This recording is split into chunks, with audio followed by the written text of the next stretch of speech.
Olá, tudo bem? Sou o Padre Myron, sou legionário de Cristo e tenho 34 anos. Não nasci com uma batina ou com uma camisa clerical. Fui um jovem como tantos que gostam muito de se divertir, de fazer esportes, de cantar, de sair com os amigos. Sempre considerei que nasci para estar de bem com a vida, para vivê-la aproveitando o máximo que eu a pudesse, para deixar uma marca neste mundo. Como tantos, sempre estive em muitos grupos de amigos. Não grupos de amigos virtuais, mas grupos de amigos físicos, para não dizer reais. Meus primos, somos muitos, meus vizinhos, grupo de amigos de escola, fui escoteiro, fui coroinha, treinei futebol, basquete, handball. Busquei viver o melhor que eu pude usando esta inteligência que Deus me deu para fazer sempre amizades novas, para chamar a atenção e ser um cara diferente. Mesmo assim, muitas vezes me sentia vazio. Nem estas amizades venciam estes momentos de solidão e às vezes de desilusão pelos outros e também por mim mesmo. Um dia, alguém tocou à minha porta e me fez uma promessa. Sei que estás bem, que és mais ou menos feliz, mas vem comigo e te ensinarei algo que não conheces. Te darei algo que ainda não tens. Na verdade, tinha que ser meio louco, melhor, muito louco para entrar naquela aventura. Deixar minha terra, meus amigos, meus pais. Depois, deixei até meu país. E pouco a pouco, fui deixando todas as minhas seguranças. Já se passaram 20 anos. Vi coisas extraordinárias. Conheci lugares, pessoas e amigos novos. Mas, sobretudo, a promessa que me fizeram aquele dia foi se realizando. Antes, eu era aparentemente feliz.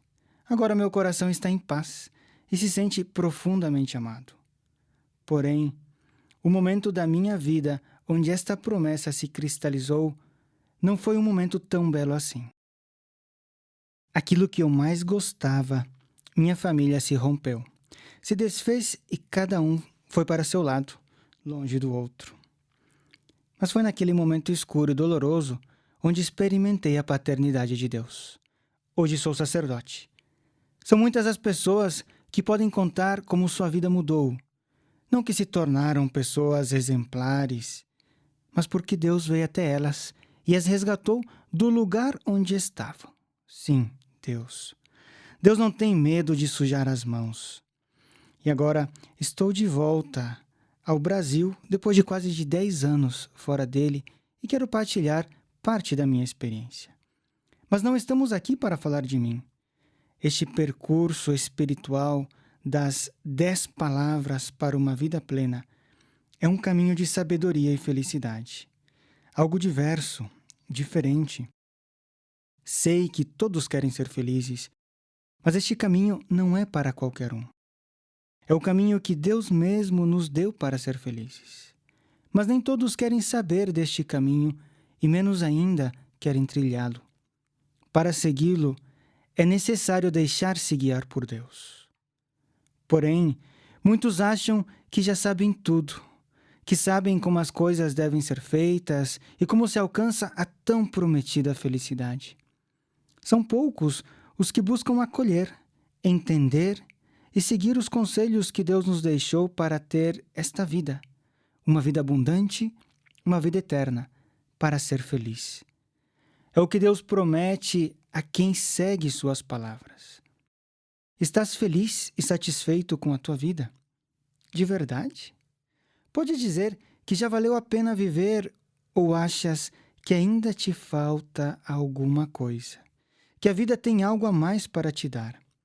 Se estás satisfeito com tua vida, nem siga adiante com este texto, mas se achas que Deus ainda pode te dar algo a mais, algo que não tens, se achas que Deus pode te dar aquilo que tantos desejas, entra nesta aventura também e escuta o que Deus tem para te dizer. Deixa que Ele questione teus princípios de vida. que Ele tire tuas seguranças, porque o que Ele tem para te dar, tu não podes nem imaginar, pois nem olhos viram, nem ouvidos ouviram. Tudo o que Deus preparou para aqueles que Ele ama. Diria eu, para aqueles que se deixam amar por Deus. Este caminho foi trilhado por muitas pessoas antes de ti. Eu posso te garantir que deu certo. Estas pessoas são bem-aventuradas, ou seja, são realmente felizes. Eu estou no caminho ainda. Alguns anos atrás, pude conhecer mais este caminho através de um amigo lá na Itália, Dom Fábio Rossini. Depois de vários anos de caminhada, de oração e reflexão, desejei partilhar contigo também esta experiência. Se tens este desejo de algo a mais e se estás disposto a empreender este caminho, não duvides. Comece, persevere, siga caminhando. Pois, como num quebra-cabeça, no final verás uma bela imagem da tua vida. Serás realmente feliz. Depende de ti. Depende de ti começar. Depende de ti continuar. Depende de ti concluir esta empreitada. Só te digo uma coisa. Não estás sozinho. Tens um grande amigo que quer te acompanhar. Topas? Vamos nessa? Podemos começar lendo uma passagem do Evangelho. Ela fala de um homem, de fato, muito conhecido. Talvez muitos já assistiram a algum filme sobre ele. Ele conheceu uma personalidade com a qual giraram por toda a Galileia. Fizeram coisas incríveis que até é difícil de acreditar. Porém, por maus entendidos, na realidade por inveja, a história acabou mal. Mataram seu amigo. Porém, a história não acabou aí. Este Pedro teve uma experiência ainda mais alucinante, fora do normal. Seu amigo saiu da tumba. Não tiraram ele de lá para mudar seus restos mortais. Seu amigo ressuscitou e foi até ele para encontrá-lo. Escutemos este relato do Evangelho de São João, no capítulo 21, que nos conta este fato. Depois disso, Jesus manifestou-se novamente aos discípulos às margens do mar de Tiberíades. Manifestou-se assim. Estavam juntos Simão Pedro e Tomé, chamado Dídimo, Natanael, que era de Caná da Galileia, os filhos de Zebedeu e 2 outros de seus discípulos. Simão Pedro lhes disse: Vou pescar. Eles lhe disseram: Nós também vamos contigo. Saíram e subiram ao barco, e naquela noite não apanharam nada. Já amanhecera. Jesus estava de pé, na praia, mas os discípulos não sabiam que era Jesus. Então Jesus lhe disse: Jovens, acaso tendes algum peixe para comer? Responderam-lhe: Não. Disse-lhes: Lançai a rede à direita do barco e achareis. Lançaram então, e já não tinham força para puxá-la, por causa da quantidade de peixes. Aquele discípulo que Jesus amava disse então a Pedro: É o Senhor. Simão Pedro, ouvindo dizer: É o Senhor, vestiu sua roupa, porque estava nu, e atirou-se ao mar. Os outros discípulos, que não estavam longe da terra, mas cerca de 200 côvados, vieram com o barco, arrastando a rede com os peixes. Quando saltaram em terra, viram brasas acesas, tendo por cima peixe e pão. Jesus lhes disse: Trazei alguns dos peixes que apanhastes. Simão Pedro subiu então ao barco e arrastou para a terra a rede, cheia de 153 peixes grandes. E apesar de serem tantos, a rede não se rompeu. Disse-lhe Jesus: Vinde comer. Nenhum dos discípulos ousava perguntar-lhe: Quem és tu? Porque sabiam que era o Senhor. Vejamos um pouco esta história. O texto diz que Pedro estava com 6 dos 12 apóstolos que Jesus tinha escolhido. Estes homens chegaram a partilhar suas vidas com ele por 3 anos. O conheceram de verdade. De repente, Pedro diz que vai pescar e leva seus amigos com ele. Como vocês sabem, na palavra de Deus, recolhida na Bíblia, não sobra nem falta nada. Cada vírgula tem seu significado. Quando Pedro diz que vai pescar, não é que ele queria dizer, olha, eu vou aí fumar um cigarro e já volto. Ou, vou para a praia porque está muito quente hoje. Antes de se encontrar com Jesus, Pedro era um pescador.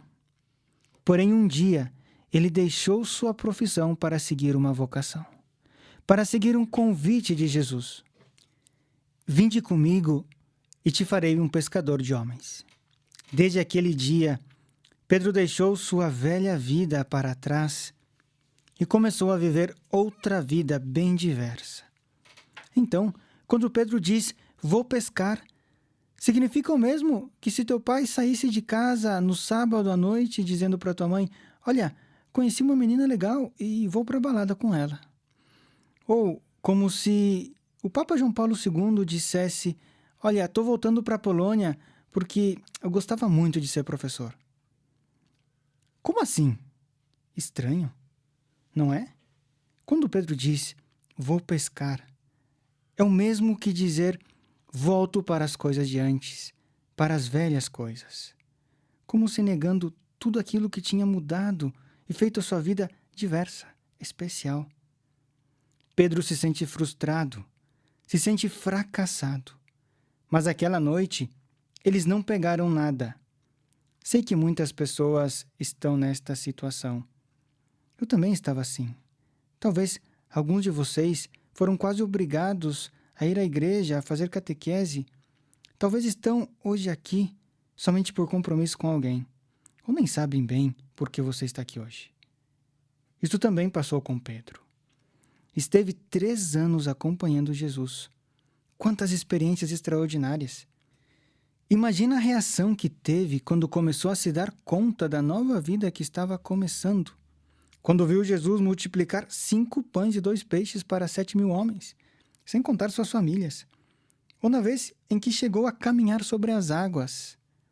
Quando viu Jesus transfigurado, crucificado, morto e ressuscitado. Quantas experiências, diria, inacreditáveis. Porém, Jesus já não estava no meio deles.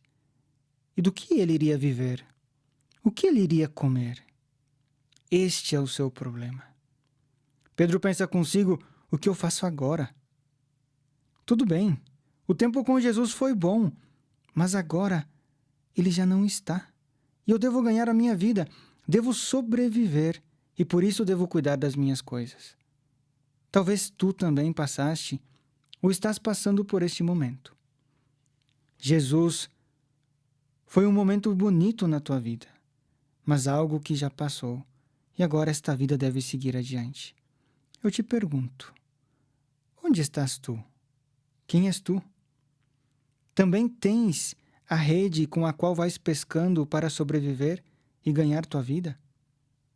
Talvez descobriste que és inteligente e vais à pesca para dar-te um nome importante, uma personalidade, uma boa imagem entre os demais, para existir, para ser alguém neste mundo, para ser querido por alguém. Amado. Ou descobriste um talento artístico, um talento esportivo, e busca se dar bem nesta vida.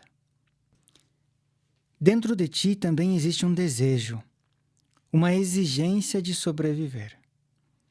Talvez tens um caráter extrovertido e vives fazendo cara de simpático para ser bem aceito por todos, ou te fazes tímido e ausente para que se deem conta que não estás presente, pois tem medo de não ser aceito pelos outros que estão perto de ti. Talvez te entregas com todas as tuas forças ao trabalho ou ao estudo para encher um vazio que tens dentro de ti, ou na busca de amizades, afetos, mas que nunca te preenchem plenamente. Se tens algo dentro de ti que não está certo, algo fora de lugar, algo que não te deixa em paz, é o momento de enfrentá-lo, pois este é um sintoma de algo muito mais profundo. E se queres curar, deve descobrir o que tens, deve descobrir o que te faz mal. Do contrário, seguirás querendo preencher este belo vaso da tua vida que na realidade está quebrado e por isto nunca se enche. A paz e a alegria não vêm de fora, mas vêm de dentro de ti. É algo interior.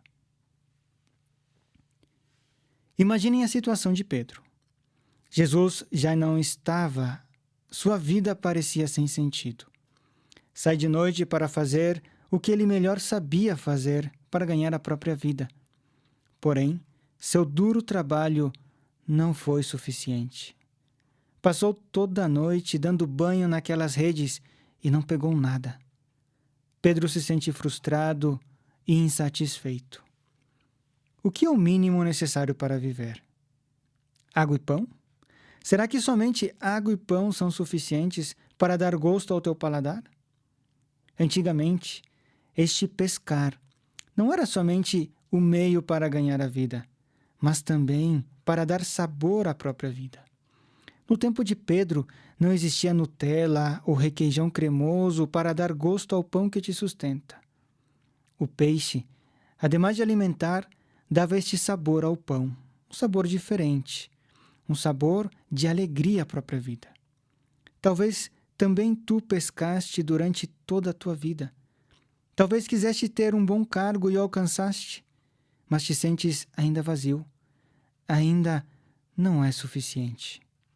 Não sei se estás satisfeito com a tua vida, se estás contente com teu corpo, com a tua família, com o teu trabalho, com a tua universidade, se tudo é perfeito na tua vida.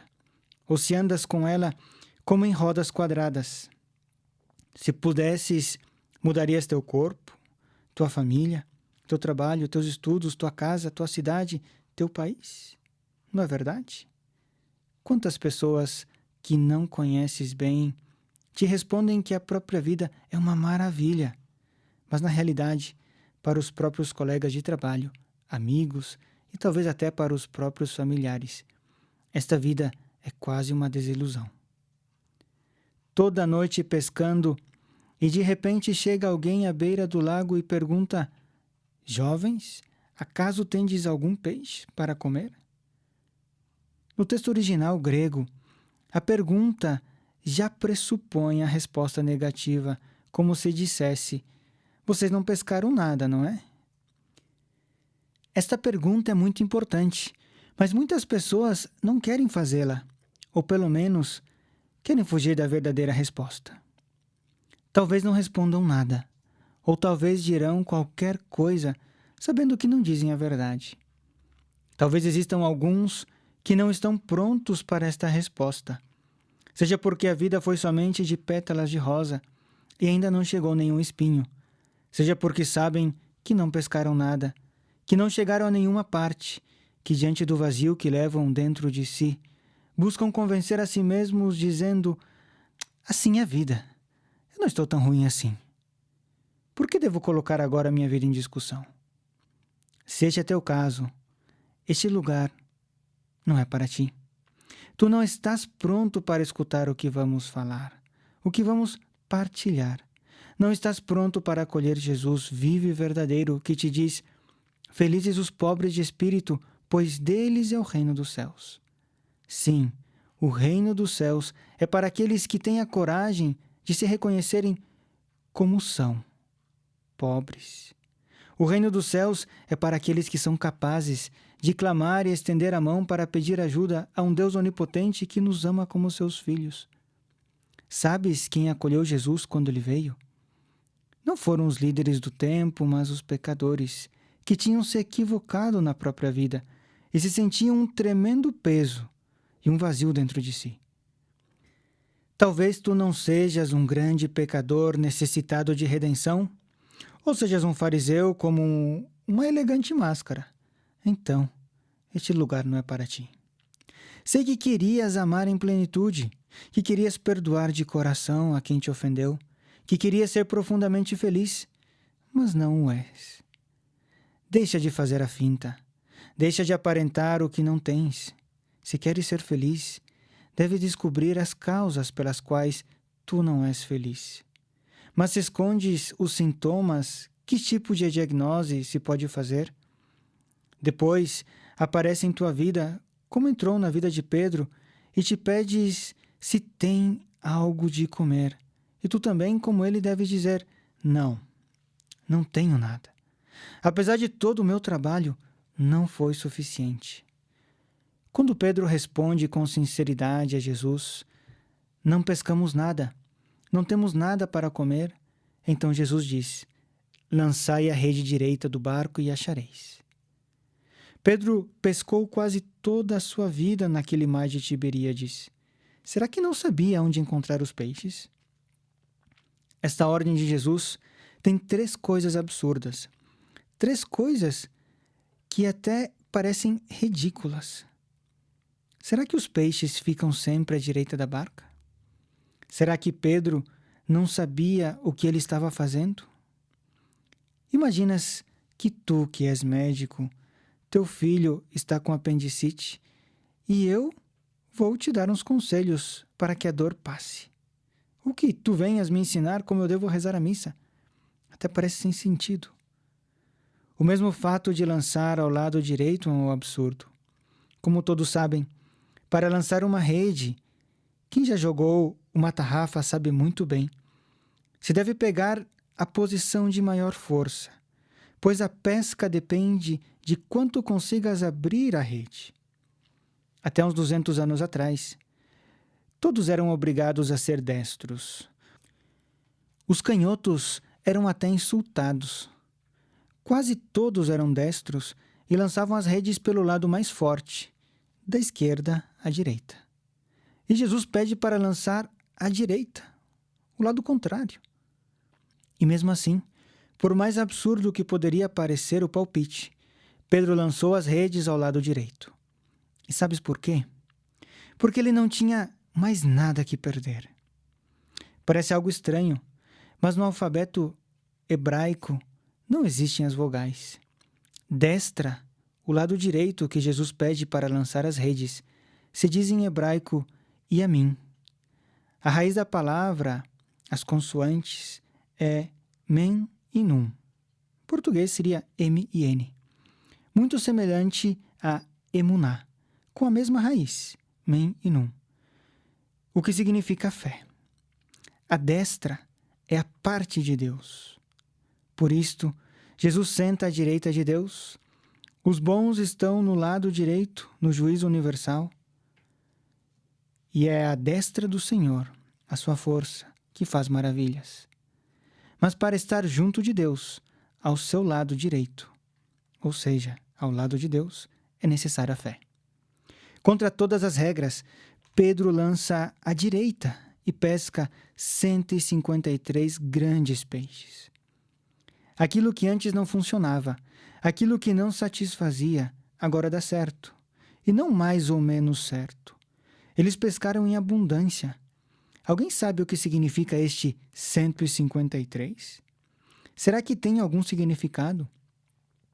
No tempo de Pedro, se conhecia 153 espécies de peixes no mar Mediterrâneo. Este número é simbólico e indica que pescaram todos os tipos de peixe que já existiam naquele momento. Indica a abundância, a plenitude que sacia e nos deixa em paz. E Pedro encontra e recebe esta plenitude como um dom do Senhor ao seguir suas indicações, ao se apoiar totalmente em Deus e na sua palavra. Jesus Cristo é esta plenitude, e Pedro reconhece ao pegar estes 153 peixes praticamente do nada. Cristo não dá uma esmola, uma alegria passageira. Antes, Pedro estava insatisfeito, mas Cristo transforma essa vida sem sabor em uma belíssima aventura, em uma vida plena e cheia de sentido. Eu fiz este paralelo da vida de Pedro com a tua vida, porque foi este paralelo também com a minha vida. Eu disse que tu és Pedro, que suas redes são tuas técnicas de sobrevivência e de captura da felicidade. Disse que estas redes vazias são as tuas insatisfações. Tu também seguramente estás lançando as redes na escuridão e não consegues pegar o necessário para viver plenamente, em paz, ser feliz. Mas agora, que será para ti este jogar as redes à direita? Como se realiza este ato estranho de fé e obediência? Como se faz para pescar em abundância na tua vida e ser realmente feliz? Aqui se acaba este primeiro encontro. A resposta a esta pergunta daremos a próxima vez. Se alguém pensa que não necessita lançar as redes à direita e foi convidado para vir até aqui, é porque quem te convidou pensa que talvez, sim, tu o necessitas e que podes viver mais feliz, mais plenamente. Mas ver-nos da próxima vez depende de ti.